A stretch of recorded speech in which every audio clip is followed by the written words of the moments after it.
I was out to dinner with my British girlfriend at a cosy restaurant in London. When the waitress asked what we'd like to drink, I simply answered, water for both of us. Throughout the evening, I ordered my meal with, "I'll have the pizza," and later said, "Check please," when we finished. I noticed the waitress's polite smile seemed a bit forced, and my girlfriend shooting me odd looks. Finally, she leaned in and whispered that I had been incredibly rude without realizing it. My heart dropped. What had I done? It turns out I'd barreled through the entire meal without saying please or thank you even once. In the US, that casual tone with waitstaff felt normal to me, but here it came off as disrespectful. I was mortified. I immediately caught the waitress and blurted out an apology, adding a belated thank you. She smiled genuinely this time. I left that restaurant feeling embarrassed but wiser. Never again will I forget my manners in the British way. Every please and thank you truly matters. Who knew a simple please could mean so much, right? I learned my lesson the awkward way, but at least I learned it. I strolled into a small bakery in Manchester one morning, jet-lagged and craving coffee. I saw a crowd milling around inside and walked straight up to the counter when a staff member became free. As I started giving my order, I heard a chorus of annoyed murmurs behind me. I turned to see a neat line of Brits that I had completely failed to notice. I'd just cut the queue. The person who was actually next in line tapped me lightly and said, "Excuse me, we were waiting." I felt my face go hot. In the US, lines can be chaotic, and I might have gotten away with it, but here I had committed a cardinal sin of British etiquette. I quickly apologized and shuffled to the back of the queue, utterly embarrassed. The other customers gave me a mix of irritated and amused looks. By the time it was finally my turn again, I made extra sure to say please and thank you, and even cracked a self-deprecating joke about clueless tourists. A few people smirked. I definitely learned to always check for a queue. Who knew even grabbing a simple cup of coffee had rules? Lesson painfully learned over a humble cup of coffee. I was riding the morning commuter train into London, chatting on a video call with my buddy back home. I was excitedly recounting my travel plans, oblivious to how loud I was in the quiet, half-asleep carriage. A few minutes in, I sensed the atmosphere had shifted. People around me were glaring over their newspapers, and one gentleman finally shot me a pointed look and said, "Mate, this isn't a phone booth." My face burned with embarrassment. I cringed inwardly. How could I have been so oblivious? In the US, I'd seen plenty of folks take calls on trains without much fuss, but here my boisterous conversation was a major faux pas. I muttered an apology and ended the call immediately, feeling every eye in the carriage on me. The rest of the ride, I sat in awkward silence, trying to disappear into my seat. I couldn't believe I'd been that loud American, disturbing everyone's peace. When I later recounted the story to a British colleague, he just shook his head, laughing. Yeah, we like our quiet commutes. I now save the phone chats for when I'm off the train. No way I'm making that mistake twice. My first week in London, I confidently stepped off a curb to cross the road, eyes glued to my phone's map. I was used to looking left first, as we do in the States. Big mistake. I heard a screech of brakes and an angry horn blaring as a black cab halted just inches from me. The driver rolled down his window and shouted, "Look right, will you?" in a mix of anger and panic. My heart practically leapt out of my chest as I jumped back to the sidewalk. I'd almost become roadkill because I ignored the painted "Look right" sign on the pavement, ironically placed there for clueless people like me. I shouted a flustered apology to the cabbie who just shook his head and drove off. In that instant, I realized my American instincts had been downright dangerous and disrespectful to local road rules. I spent the rest of the day feeling rattled and foolish. You can bet that now I exaggerate looking both ways about 5 times before crossing any UK street. That terrifying close call was a jarring lesson in respecting the wrong side of the road, one I instantly and wholeheartedly regretted needing to learn. While sightseeing in London, I joined the crowd outside Buckingham Palace to watch the famous Queen's Guard in their red coats and tall hats. I spotted one guard stone still by the gate, and, being a cheeky tourist, I decided it'd be funny to make him react. I stepped up close and pulled a goofy face, even waving my hand near his impassive stare. Big mistake, again. What on earth was I thinking? In a flash, he stomped his boot and roared, "Stand back from the Queen's Guard!" It was so loud and sudden I nearly fell over in shock. My heart pounded as I stumbled away, face burning with humiliation. The crowd's laughter only made it worse. I hadn't realised how disrespectful my little stunt was, to the guard and to British tradition. They may look like statues, but they're real soldiers on duty, and I was out of line. I muttered a shaky apology, even though he'd already resumed his stoic silence. For the rest of the day, I felt the weight of that embarrassment. I learnt the hard way that those guards are not there for tourists to poke fun at. I definitely won't be testing a British soldier's patience ever again. I'm British, and a few years ago, I had an American colleague join our team. We got along well at first. One day during a meeting, I was explaining a project in my London accent when suddenly he interrupted with an exaggerated impersonation of me, dropping his voice to mimic what he must have thought sounded posh British. It came out like a bizarre mix of Mary Poppins and Sherlock Holmes. For a second, I wondered if he was joking or had lost his mind. Did he really think that would go over well? The room went awkwardly silent. I raised an eyebrow and asked, "Everything all right?" His face turned bright red as he realized no one found it funny. In that moment, he clearly regretted trying to poke fun at how I speak. To his credit, he stammered an apology, saying he meant no offense. I nodded and we moved on, but the poor guy was visibly mortified the rest of the meeting. Later on, over a coffee, I gently teased him by attempting a horribly exaggerated American accent in return. We both laughed and that eased the tension. He learned that day that joking about someone's accent, especially in front of others, is more cringe than comedic. I doubt he'll ever do that again, at least not in a meeting full of Brits. I'm an American sports fan, and I should have known better than to argue about football in a British pub. I was grabbing a pint with some British friends and the topic of sports came up.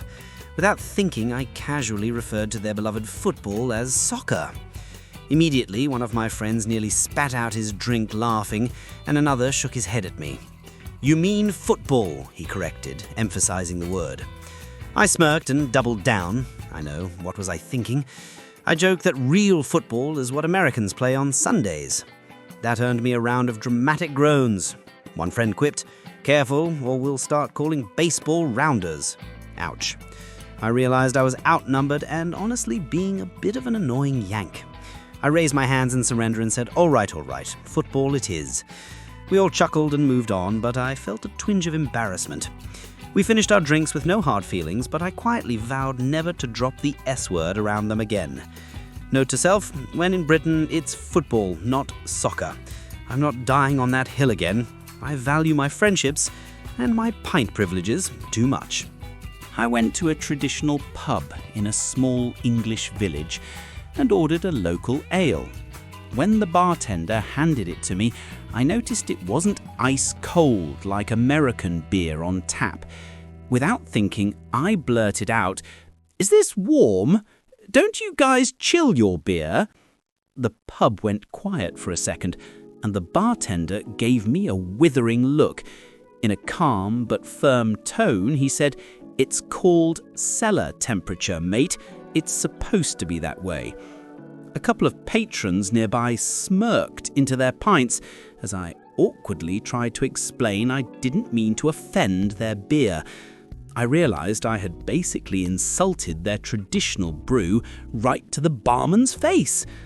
I took a sip and, to my surprise, it was actually delicious. The flavors came out, unlike any ice-cold lager back home. I felt pretty foolish for my outburst. I quickly offered a sheepish smile and said something like, "I guess you learned something new." He just nodded knowingly. I spent the rest of the evening quietly enjoying that perfectly not cold ale. I definitely regret my knee-jerk comment. Turns out the Brits know what they're doing with their beer. I was having lunch in the office break room with a few British co-workers. One of them joked about the cafeteria's fish and chips being as bland as you'd expect British food to be. Everyone chuckled, and I, wanting to join in, launched into a rant about how British cuisine was indeed awful, calling it all tasteless mush and bragging about how much better American food is. The chuckles died down real fast. One co-worker gave me a sharp look and said, "Easy there, Gordon Ramsay."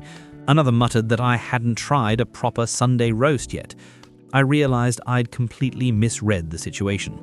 They could playfully tease their own food, but I'd basically barged in as an outsider and trashed the country's dishes.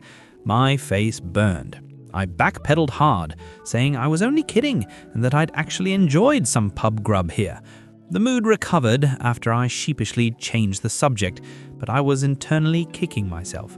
I learned that day that there's a big difference between Brits poking fun at their own stuff and a foreigner piling on.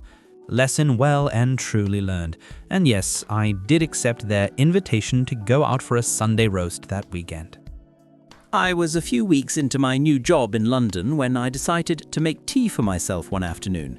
I grabbed a mug, filled it with water, and popped in the microwave, just like I do for instant coffee back in the States. I noticed a couple of British colleagues exchanging glances, but I carried on. After the microwave ding, I tossed a tea bag in the hot water and, proud of my efficiency, added a splash of milk. That's when one co-worker finally blurted out with a laugh, "That is absolutely criminal, mate." I was confused until another co-worker gently explained that I'd basically committed every British tea sin imaginable, microwaving the water, milk in at the wrong time, the works. My cheeks went red as I realized I had unintentionally disrespected the holy ritual of tea making. I sheepishly asked them to show me the proper way. They happily put on the kettle and walked me through it step by step. We ended up laughing about it, but I was definitely embarrassed. Now I never prepare tea in front of Brits without using a kettle. Never underestimate how much Brits care about their tea. I sure won't again. I found myself in a packed London pub on a Friday night, craving a pint. Noticing the bar was swamped, I figured I'd better be assertive to get served. So I did what I'd do back home. Caught the bartender's eye and raised my voice over the din. "Can I get a lager here?" I even waved a £20 note to show I was ready. Big mistake. The surrounding chatter died down, and I felt dozens of eyes on me. The bartender shot me a sharp glance and pointedly served someone who had been waiting quietly before me. A man next to me muttered, "Mate, there's a queue." I looked around and realized people had formed a subtle first-come, first-serve order at the bar that I completely ignored.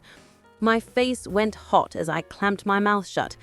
I waited my turn in silent shame, and when the bartender finally came over, I meekly said, "One lager, please." No waving, no shouting, just a red-faced Yank trying not to further embarrass himself. I tipped my head in apology to the folks around me. Lesson learned, at a British pub, patience and politeness will get you served, not lung power. I'm British, and a while ago I went out drinking with an American co-worker who had just moved here. A bunch of us were doing rounds, each person taking a turn buying drinks for the group. When it was his turn, he seemed oblivious. He just bought a pint for himself, while the rest of us stood there empty-handed. We exchanged amused looks. I half smiled, recognising the classic newbie mistake, and leaned over to say, "Mate, it's your round." He looked puzzled. I explained that when you drink with friends, everyone takes turns buying a round for the whole group. His eyes widened as it dawned on him. He immediately apologised and rushed back to the bar to order pints for everyone. We all cheered when he returned with a tray of beers, and he laughed at himself along with us. He admitted he thought we were all just buying our own and had no idea about the custom. No harm done. but he was clearly embarrassed by the mix-up. Ever since that night, he's been the first to offer to buy a round. He definitely learned fast. Miss your round once, and you never want to make that mistake again. I made the cringe-worthy mistake of joking about the American Revolution to a group of British friends. It was around 4th of July, and feeling a bit cocky, I blurted out something like, "Hey, no hard feelings about 1776, right?" with a wink. The room fell into awkward silence. One friend smirked and replied, "Oh, you mean that time we kicked out some unruly colonists so we could enjoy tea and peace?" The others chuckled as my jaw dropped. I realized I had stepped right into it. Honestly, did I expect them to applaud my history joke? Not a chance. I tried to laugh and said I was just kidding, but the damage was done. They weren't angry, more like they found my attempted humor painfully cliched and a tad disrespectful. I spent the rest of the evening desperately steering the conversation to literally any other topic. Later, one of them told me kindly that Brits don't really harp on that war, and bringing it up jokingly can fall flat. Message received loud and clear. I regret the comment big time. Next time I'll celebrate my independence without giving my British mates a history lesson they never asked for. I'm from Scotland originally, but I was working in London when I'd befriended an American expat. Nice guy, but one day over lunch he introduced me to someone as his English friend. I nearly choked on my sandwich. Did he just call me English? I'm Scottish. I calmly corrected him. Actually, I'm from Scotland. He turned beet red and stumbled over an apology. I could tell he genuinely hadn't realised his blunder. I wasn't truly angry, but I did feel a twinge of national pride flare up. I explained that Scots, Welsh and Northern Irish don't usually appreciate being called English. It's a common mistake foreigners make, but it does rub us the wrong way. He was mortified and said he felt like a clueless idiot. I just laughed and told him no worries, but I jokingly added that he owed me a pint for the insult. Sure enough, that evening he bought me a beer and we had a good-natured laugh about it. He certainly never made that mistake again around me or any other Scot we met. Consider that one clueless American, thoroughly educated on the difference between England and the rest of the UK. I was in a pub in Glasgow, chatting with locals, or at least trying to. One friendly Scottish guy was talking to me in a thick Glaswegian accent that I just couldn't decipher after a couple pints. Struggling to understand, I blurted out, "Sorry, could you speak English?" The moment it left my mouth, the surrounding chatter died. The Scotsman gave me a withering look and said, "I am speaking English." My stomach dropped to my shoes. I'd basically implied his English wasn't English at all. A huge insult. I stammered an apology, explaining I only meant I was having trouble with the accent. He raised an eyebrow and said dryly, "Aye, you'll get used to it." I spent the rest of the night feeling like a complete idiot. A lady nearby whispered to me later that it's better to ask someone to repeat themselves than to question if they're speaking English. No kidding. I felt so bad that I bought the guy a pint as a peace offering, which he accepted with a nod. I learned fast that asking a Scotsman to speak English is about the worst way to handle the situation.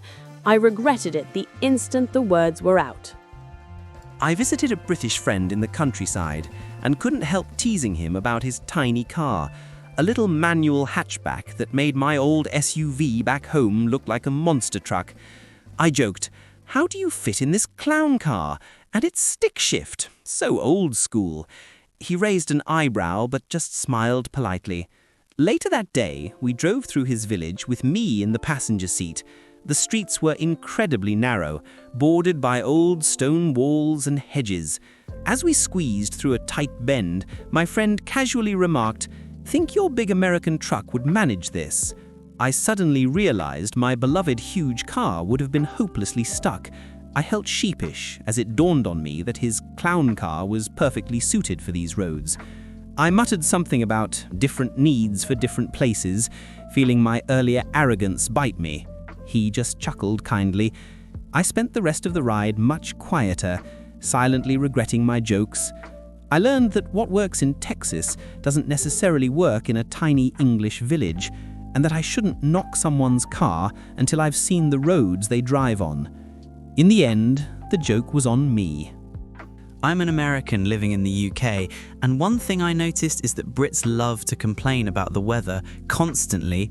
After a particularly drizzly week, I was in the break room with colleagues as they lamented the miserable weather for the 10th time.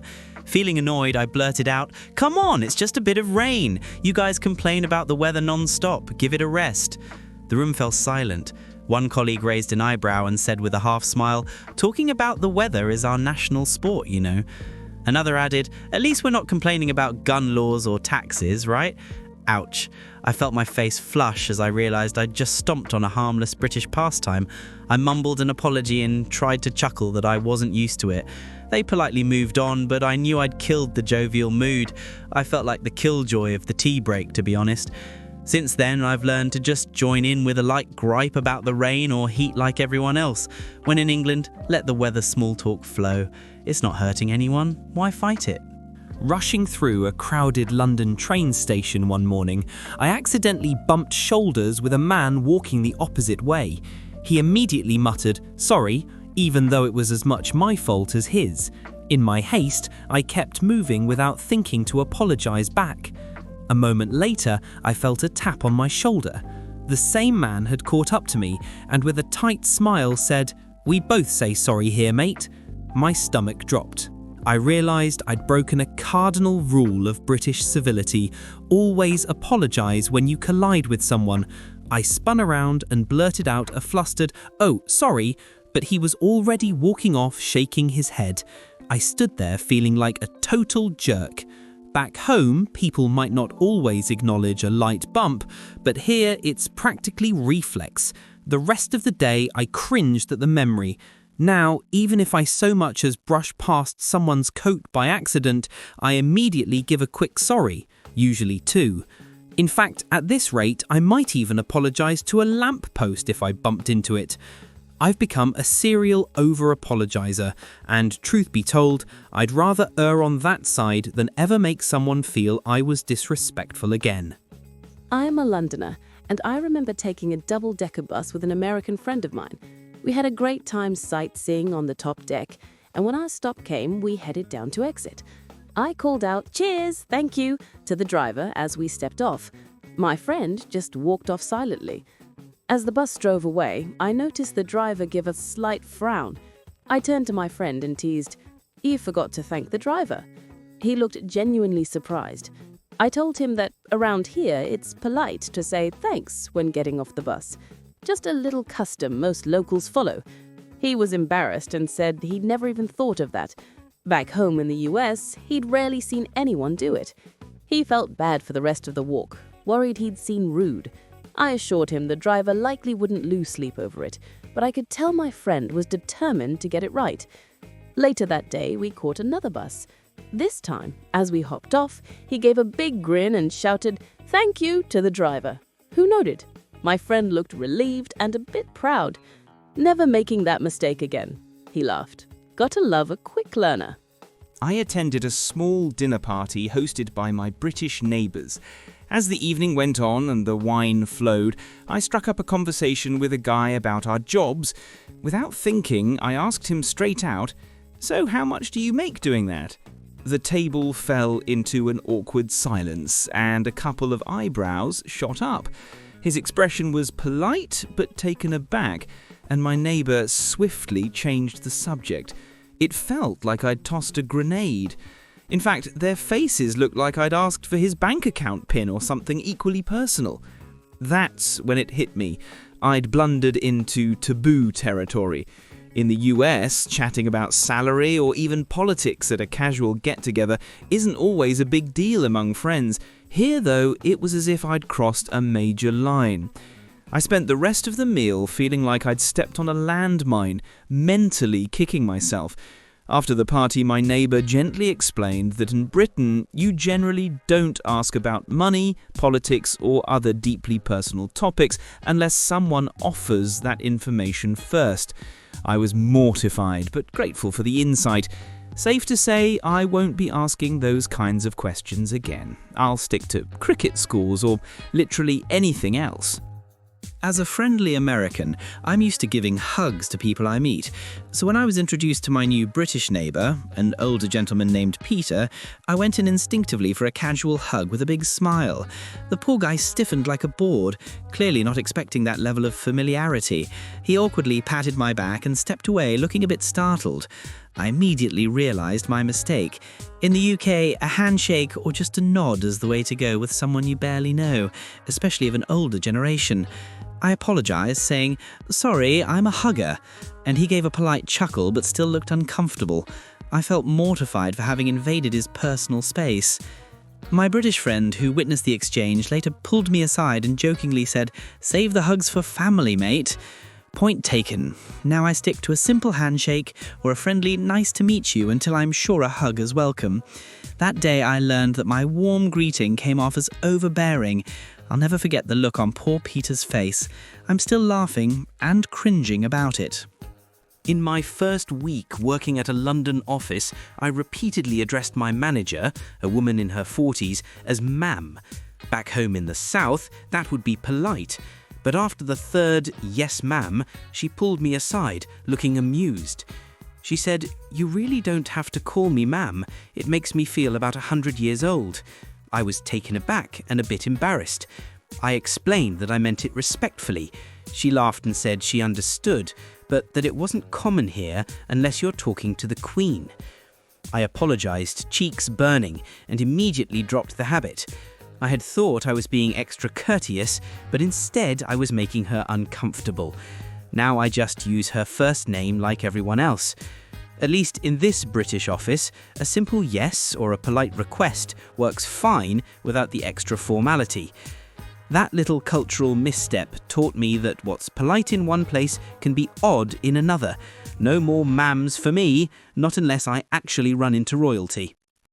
I was hanging out with a British friend who was dressed in a stylish outfit. Trying to be nice, I said, "Hey, I love your pants." She looked absolutely shocked for a second, her eyes wide. I panicked, thinking I'd horribly misspoken. Then she started laughing and said, "You might not want to say that here. Pants means underwear." I was mortified. I quickly sputtered that I meant her plaid trousers. We both dissolved into laughter, though my face was burning. I'd essentially just told my friend I liked her underwear in public. No wonder she was surprised. She teased me about it the rest of the day. "Thanks, I got them at M&S, she joked once. I took it in good humour, but believe me, I won't be making that mistake again. Now I always say trousers or jeans instead of pants when I'm with Brits. They still might giggle at my Americanisms, but at least I know what not to compliment anymore. While touring a museum in London, I commented to my friend, loudly, that I needed to grab my wallet from my fanny pack. I instantly noticed a couple of nearby Brits whip their heads around, one of them stifling a laugh. My friend leaned in and hissed, "Just FYI, fanny means something very rude here." My stomach dropped. Apparently, I had essentially announced to the room that I was digging around in my private parts. My face went red as a phone booth. Nobody said anything directly, but those smirks and giggles were enough. I shoved my bag under my arm and made a mental note to never say that phrase again. Later, I told a British co-worker about it, and she nearly cried laughing. She said, "Yeah, call it a bum bag or just a bag, but definitely not that." Lesson absolutely learned. I can laugh about it now, but at the time I wanted to melt into the floor. I've since banished the words fanny pack from my vocabulary whenever I'm in the UK. I was staying over at a British friend's family home for the weekend. They treated me so well, home-cooked meals, a comfy guest room, the works. When Sunday came and I was leaving, I wanted to show my appreciation. So I, in true American fashion, pulled out a £50 note and tried to hand it to my friend's dad, saying, "Thank you for everything. Please have dinner on me sometime." He looked at me like I had 3 heads and backed away, refusing the money. My friend quickly intervened, gently pushing my hand down and saying, Mate, we don't tip family. I realized in horror that I'd just attempted to tip my friend's parents, basically treating their hospitality like a restaurant service. I stumbled over an apology, explaining I really just wanted to thank them. They chuckled and told me no offense taken, that the gesture was nice but unnecessary. On the drive to the train station, my friend explained that a thoughtful gift or a handwritten thank you note would have been the norm. Offering cash was borderline gauche. I felt like a total fool. I mean, who tips someone's mum and dad? At least they all had a laugh about it, and I learned to show gratitude the British way next time. I spent a summer weekend at my British friend's childhood home in a lovely old village. It was unusually hot, and I was sweating by mid-afternoon. Without thinking, I started griping to my friend's family. How do you guys live without air conditioning? This is miserable, and the rooms here are so tiny. I noticed my friend shoot me a warning look, but I kept on about the heat and how back home we'd all be chilling in pool climate-controlled comfort. Her parents exchanged polite smiles, but I could tell I'd said something wrong. Later, my friend pulled me aside and gently told me I'd basically insulted her family's home. She explained that most UK houses, especially older ones, don't have AC because they rarely need it. And yes, homes are smaller here. No need to rub it in. I was mortified. I'd sounded like an ungrateful houseguest and a boorish American in one go. That evening at dinner, I made a point to compliment their lovely home and thank them sincerely for having me, enduring the heat with a smile. I learned to be way more mindful. A little sweat never hurt anyone, and it's certainly not worth disrespecting my hosts. I was at a pub with British colleagues when the conversation turned to our city's notoriously delayed trains. They were all grumbling about the rail service, trading funny complaints. Wanting to fit in, I jumped in a bit too eagerly. Totally, British trains are a disaster. Ours in the States run way better than this. The mood at the table shifted immediately. One co-worker raised an eyebrow and said, "They're not all that bad, and have you seen the New York subway?" Another added, "We can moan about it, but you don't get to unless you've been here a while." I felt my face go hot. I realized I'd overstepped.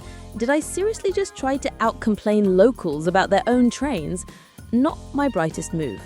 They were allowed to rip on their own system, but I, the outsider, came off as just insulting it. I backpedaled fast, saying I didn't mean it that way and that every country has its issues.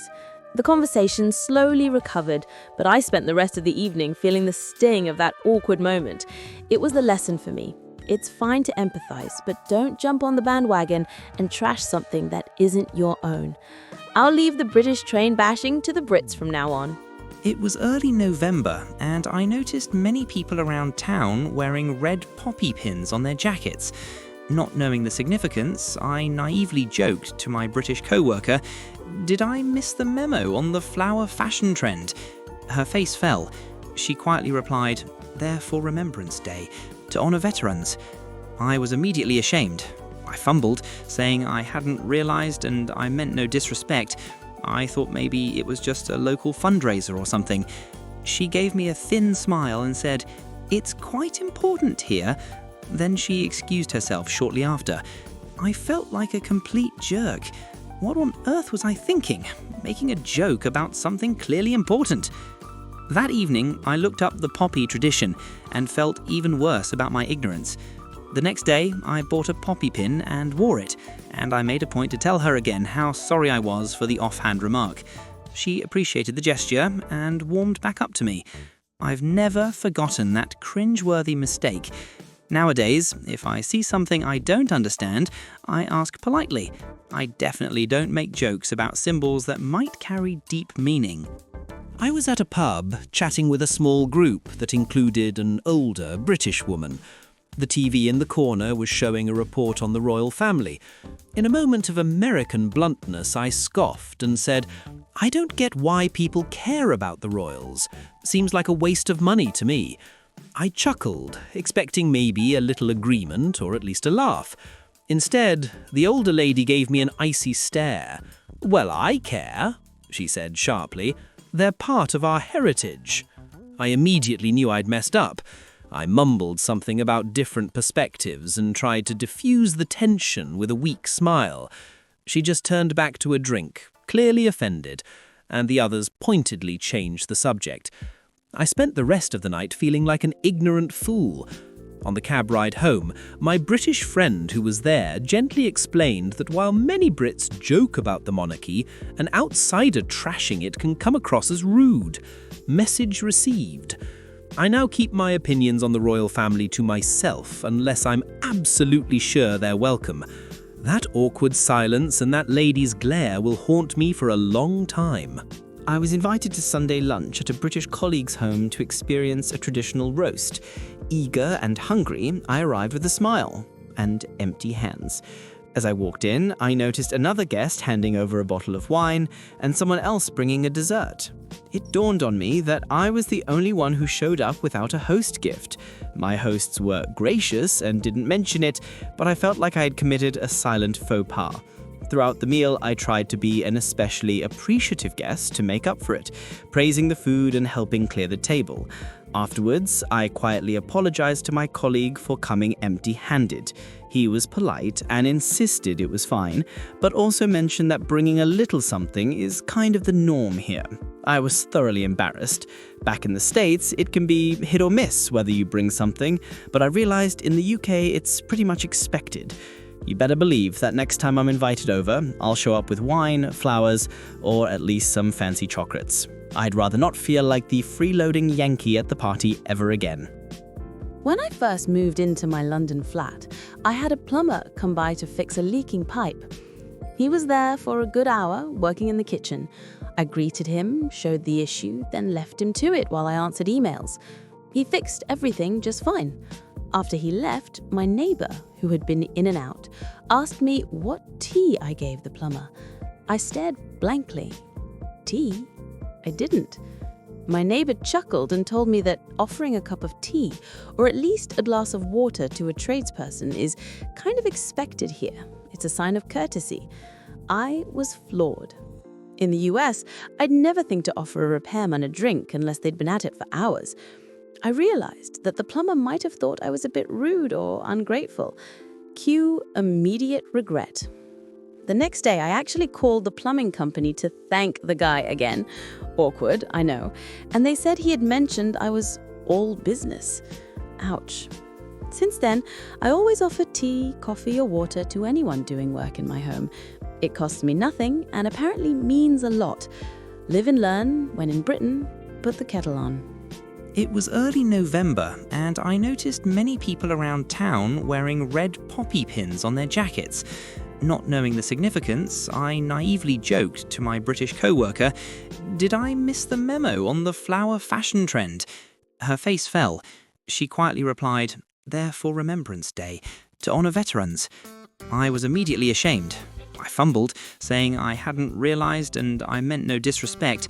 I thought maybe it was just a local fundraiser or something. She gave me a thin smile and said, "It's quite important here." Then she excused herself shortly after. I felt like a complete jerk. What on earth was I thinking? Making a joke about something clearly important. That evening, I looked up the poppy tradition and felt even worse about my ignorance. The next day, I bought a poppy pin and wore it, and I made a point to tell her again how sorry I was for the offhand remark. She appreciated the gesture and warmed back up to me. I've never forgotten that cringe-worthy mistake. Nowadays, if I see something I don't understand, I ask politely. I definitely don't make jokes about symbols that might carry deep meaning. My first time using the London Underground, I was dragging my suitcase and stepped onto a long escalator. I planted myself on the left side, taking in the adverts on the walls as I rode up. Suddenly, I heard an irritated voice behind me, "Stand on the right!" A huffy commuter squeezed past me on the left, shooting me a glare. I quickly shuffled to the right side, mumbling "sorry" under my breath, utterly confused. Later, I learned that on escalators here, everyone stands on the right and leaves the left side clear for people to walk. I had been blithely blocking the fast lane, and apparently that's a cardinal sin during rush hour. I felt like a clueless tourist, which, to be fair, I was. A few more people brushed by with annoyed looks before I got off, and I wanted to melt into the floor. That evening, I recounted the incident to a British friend who laughed and said, "Ah, you got the escalator etiquette lesson." Indeed. Now the rule is burned into my brain.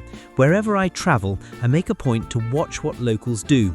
In London, it's simple. Stand on the right unless you fancy getting tutted at by commuters.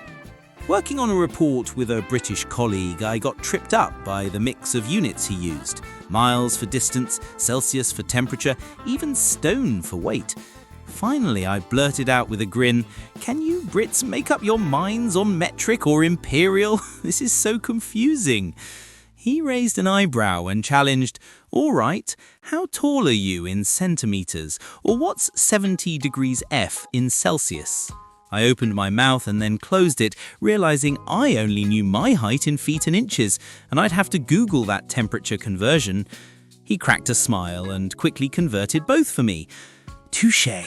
I felt my cheeks redden. I'd basically poked fun at their system, only to prove I wasn't exactly a whiz at mine either. He then kindly explained that they use a mix out of practicality and history, and it works for them. I laughed and conceded the point. That little exchange taught me to think twice before calling another country's way of doing things confusing. I might just get schooled. Lesson learned. If you mock a Brit's measurements, be prepared for a pop quiz in return. Now when I encounter British measurements or spellings, I'm more curious than critical. It's less embarrassing that way, trust me. During a collaborative task at work, I was editing a document that my UK colleague had drafted. I went through changing colour to colour and centre to centre, thinking I was being helpful by correcting what I assumed were typos. When we sat down to review it, she noticed my changes and chuckled. "Thanks," she said, "but those were the British spellings. They were correct originally." My stomach dropped. I knew full well that British English has its own spellings. How did I forget that? I facepalmed internally and turned about as red as the correction marks on the page. I apologized profusely. She wasn't upset at all. In fact, she was amused and joked that at least I didn't try to tell her aluminum was spelled wrong. Later that day, I couldn't stop cringing at how ridiculous my blunder was. Thankfully, my colleague took it in stride. Still, I was thoroughly embarrassed. I had essentially tried to correct the Queen's English in front of a Brit. It was a gentle reminder that different doesn't mean incorrect. Now I'm much more careful when working with UK content, and I respect the regional differences. No more unsolicited spelling lessons from this American. Lesson learned. At a work social, I was chatting with a British colleague who speaks with what I perceived as a very refined accent. Trying to compliment him, I joked, "Listen to you, you sound so posh and proper." I expected a laugh, but instead he looked a bit uncomfortable. He gave a half smile and said, "Not really, I just sound like I'm from Surrey." I realised I might have touched a nerve. Another colleague later explained to me that commenting on someone being posh can imply things about class and upbringing, and it can be a sensitive point. I felt awful. I had meant it innocently, thinking I was praising his clear enunciation, but it didn't land that way. I followed up with him to apologise if my remark was off-putting. He shrugged it off and said no offence taken, but I learnt my lesson. In the US, saying someone sounds fancy might be harmless, but in the UK, class can be a delicate topic. These days, I admire people's accents quietly instead of labelling them. Now, I steer clear of the word posh unless I'm talking about the Spice Girls. It's not worth accidentally offending someone over their accent. One of my cringiest moments in London was when I tried a bit too hard to sound British at work.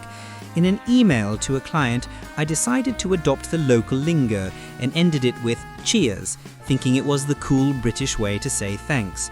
I even started calling one of my co-workers mate in casual chats. After a few days, that co-worker gently pulled me aside and said, You know, you don't have to force the mate and cheers. It comes off a bit odd. I was mortified. He was trying to be nice, but I immediately realized they must have sounded like an actor in a bad British sitcom. I apologized, admitting I was just trying to fit in, and he laughed, saying, "We know, but it's okay to just be yourself." The whole office apparently had a little chuckle about my sudden slang spree. I toned it way down after that. These days I only use cheers or mate if it slips out naturally. Lesson learned. Authentic integration is great, but forcing slang just makes you look like a clueless Yank doing a bad British impression. It's far better to be a genuine Yank than a try-hard Brit anyway. I attended my first live football match in England, soccer match to my American brain.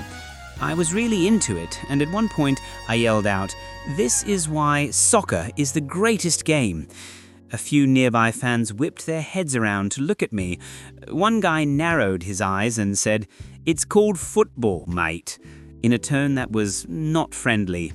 I realized where I was and quickly corrected myself with an awkward thumbs up. For the rest of the match, I kept my cheering to generic "Go team" stuff. After the game, my British friend who took me elbowed me and said, "Brave of you to drop the S word in a crowd of hooligans." I felt a shiver realizing it could have gone much worse if the fans were in a fouler mood. English football fans are passionate, to say the least. I got off with a stern look and a free lesson in local vocabulary. You can bet at the next match I was yelling, "Come on, you Blues," and "Brilliant goal," like I'd never even heard the word soccer. One in Rome, right? In the end, I left with nothing hurt but my pride, and a good story. I learned about British pub closing time the hard way. One night, I was out with friends at a cosy local pub.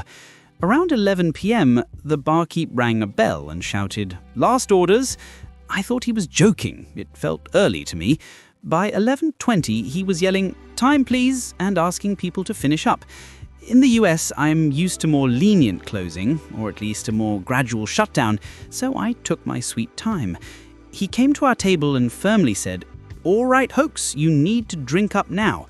Feeling cheeky and a bit tipsy, I responded, "Come on, one more round, it's not even midnight." He gave me a steely look and said, "Not how it works here, mate.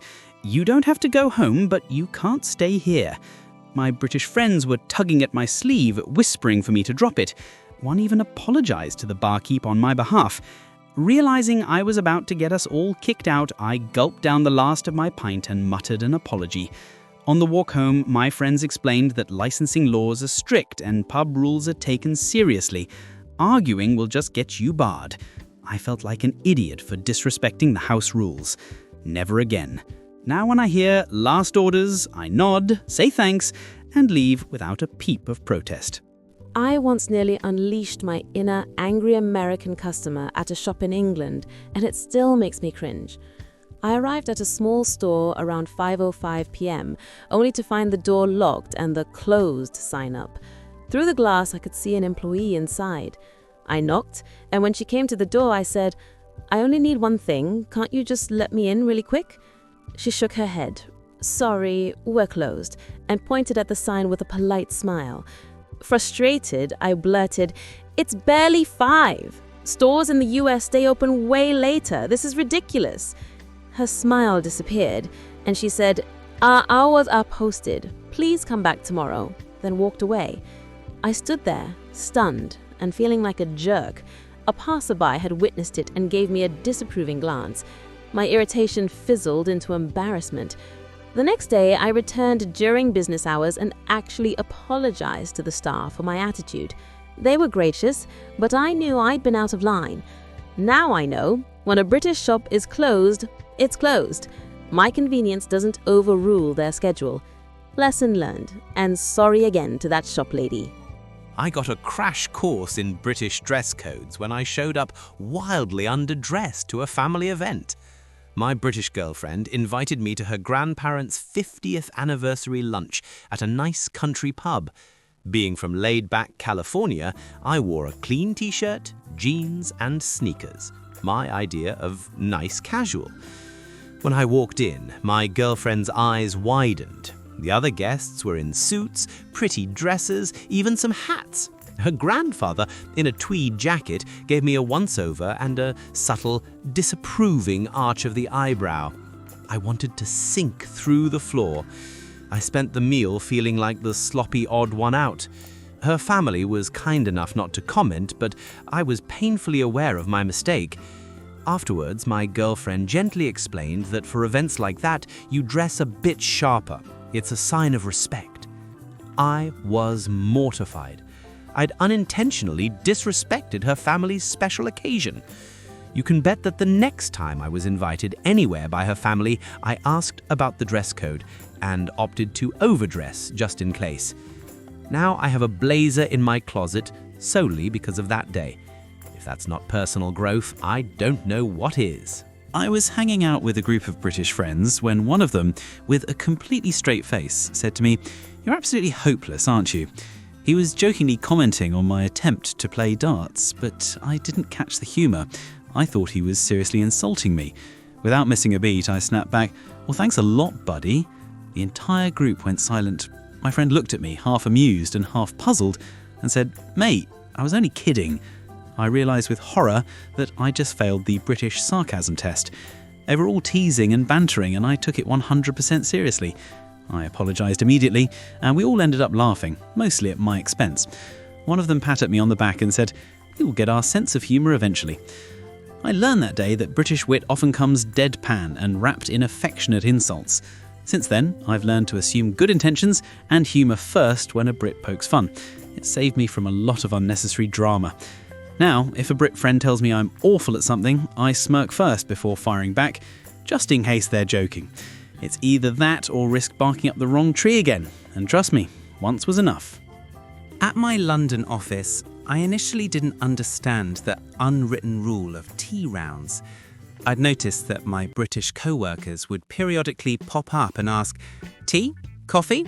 and then return with a tray of drinks for half the team. Meanwhile, I would just go get my own coffee and not think to ask others. After a couple of weeks of this, I realised people were side-eyeing my solo coffee breaks. Finally, one colleague jokingly said, "Oi, when's it your turn to be tea boy?" in a friendly tone. The penny dropped. I had never once offered to make drinks for anyone else. I was so embarrassed. I laughed and immediately said, "Right, it's my round then." People smiled in relief. I took everyone's orders, wrote them down like a nervous waiter, and carefully made about 8 teas and coffees. It was an adventure carrying them back without spilling, but I managed, and my co-workers were grateful. After that, I made sure to regularly say, "Anyone want a cuppa?" during the day. It became a running joke that the American finally learnt to brew a proper cup of tea. It's amazing how something as simple as making tea can be a bonding experience, and I'm glad I didn't miss out once I caught on. I was in a crowded London supermarket aisle, trying to squeeze past a gentleman and his cart. In the US, I'd say a brisk, "Excuse me," to signal someone to make way. So I did just that. "Excuse me, can I get through?" in what I thought was a perfectly polite voice. The man moved aside, but gave me a startled, somewhat irked look. I realised later that perhaps my tone sounded a bit demanding. British etiquette tends to favour a gentler approach. Often a soft, "Sorry, can I just sneak by?" works better. In fact, I've noticed Brits will say sorry even when the other person is blocking the way. My more direct "excuse me" might have come off as abrupt. Now, when I'm in a tight spot in the UK, I default to a quick "sorry" as I pass by, and it's like magic. People respond kindly. It's a subtle difference in manners, but it speaks volumes. That man's side eye taught me that being technically polite isn't enough. You have to strike the right tone too. These days I've practically become one of those people who apologises when someone else bumps into me.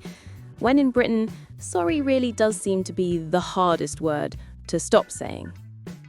On one of my first train rides in England, I made the innocent mistake of treating it like a New York subway. I was sitting next to a middle-aged guy during the morning commute. To be friendly, I commented on the weather and asked if this train usually ran on time. He gave me a polite one-word answer and promptly went back to looking at his phone. Not getting the hint, I tried another question about the town we were passing. This time, he literally sighed, stood up and moved to an open seat 2 rows away. I was left feeling like I'd done something terribly wrong. Later, I recounted the incident to a British colleague, who laughed and explained, "On public transport here, it's just not common to chat up strangers, especially not during the quiet morning rush. People value keeping to themselves." I realized I'd violated an unwritten rule. It's funny because I love talking to strangers back home, but I learned to read the room or train car in the UK. If everyone is silently minding their business, I do the same. Now I bring a book or just enjoy the quiet. And if I absolutely have to ask a stranger something, I make it quick and then retreat. It's not that Brits are unfriendly, they just value personal space and peace, and I totally get it now. Sometimes a peaceful, silent commute is its own kind of friendly.